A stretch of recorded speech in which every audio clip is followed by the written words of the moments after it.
Monsieur le professeur Alami va prendre la parole en tant que président du collège des enseignants en ORL pour nous dire un mot à propos de ce collège qui vient d'être créé pour enrichir et renforcer la société marocaine d'ORL. Et juste après, il va prendre la parole pour nous présenter sa communication qui était programmée hier, parce qu'il ne pourra pas être avec nous demain, programmée pour demain, pardon, et qui va porter sur les impératifs techniques de l'éradication du cholestéatome. Donc, dans un premier temps, on va parler cholestéatome avec le professeur Alami. Et juste après, nous aurons la présentation du professeur Hassisen à propos de l'antibiothérapie des otites moyennes aiguës. Et on termine par la prise en charge d'otites externes chez l'enfant par notre ami Dr Rfas. Mon ami professeur Alami, à toi la parole. Merci, mon ami professeur Tsouli. Merci à la Société marocaine d'ORL de m'avoir associé à cette journée et surtout aussi de m'avoir donné la possibilité d'annoncer et d'expliquer donc le collège des enseignants marocains en otorhinolaryngologie qui vient d'être créé.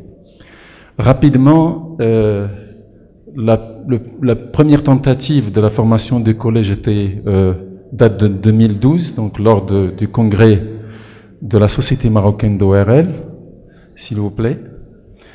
Et puis donc la concrétisation est venue le 25 juin 2016, lors d'une assemblée générale qui a donc réuni un certain nombre d'enseignants, les enseignants des CHU et des différentes facultés de médecine.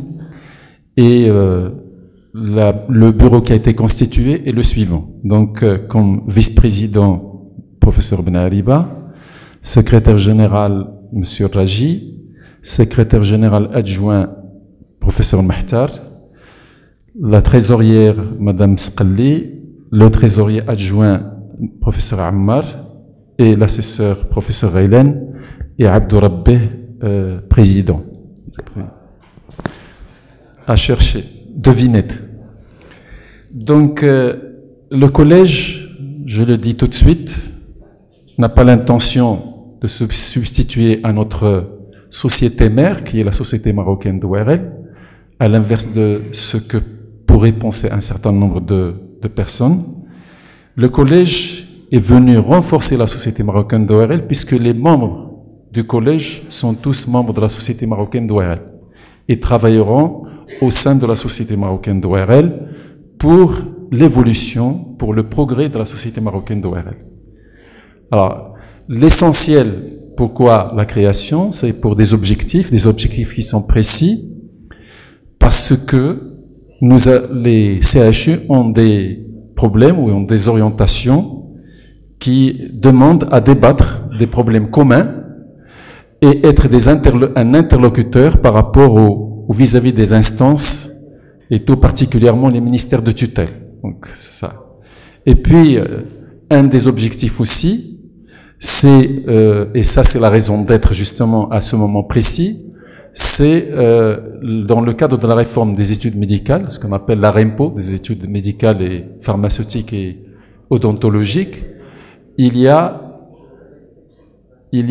donc eu des programmes qui ont changé, que ce soit au niveau initial, c'est-à-dire pour les étudiants, le programme d'ORL se fait en 5e année, et puis il y a la formation des résidents en otorhinolaryngologie. Il fallait justement uniformiser un peu parce que moi j'avais un programme différent de monsieur Mahtar et vice-versa et différemment. Donc il fallait qu'on agisse pour uniformiser les programmes dans le cadre de la réforme.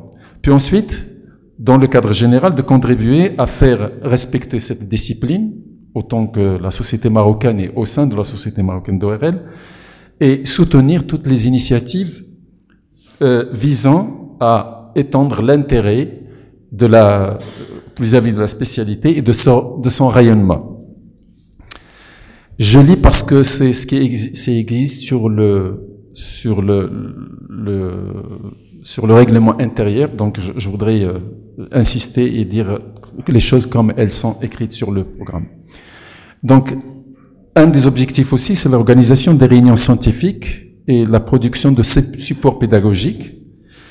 et aussi participer à la formation médicale continue. Je dis bien participer à la formation médicale continue. On parle aujourd'hui de développement personnel continu, en sachant que les universitaires sont habilités à délivrer des diplômes universitaires, comme disait tout à l'heure mon ami professeur Tsouli. Donc, des formations diplômantes passeront obligatoirement par l'université, par les différentes facultés. Et puis, la possibilité d'établir des relations avec des organismes scientifiques, que ce soit sur le plan national ou international. Maintenant, qui peut être membre du collège? Les membres titulaires, ce sont les professeurs en activité au sein des différentes facultés de médecine et des CHU du Maroc. Les membres honoraires qui peuvent justement participer à toutes les discussions, mais à titre consultatif, ce sont les enseignants-chercheurs en ORL et chirurgie cervico-faciale des universités internationales, les anciens enseignants de chercheurs marocains en otorhinolaryngologie, et on peut avoir aussi des membres associés. Ce sont les membres enseignants en médecine, toutes spécialités comprises, bien entendu, donc ce sont des membres associés. Alors voilà ce que je voulais dire à propos du collège. Il y a constitution maintenant de quelques commissions qui vont travailler justement sur la formation, déjà sur la formation initiale et sur la formation continue des résidents.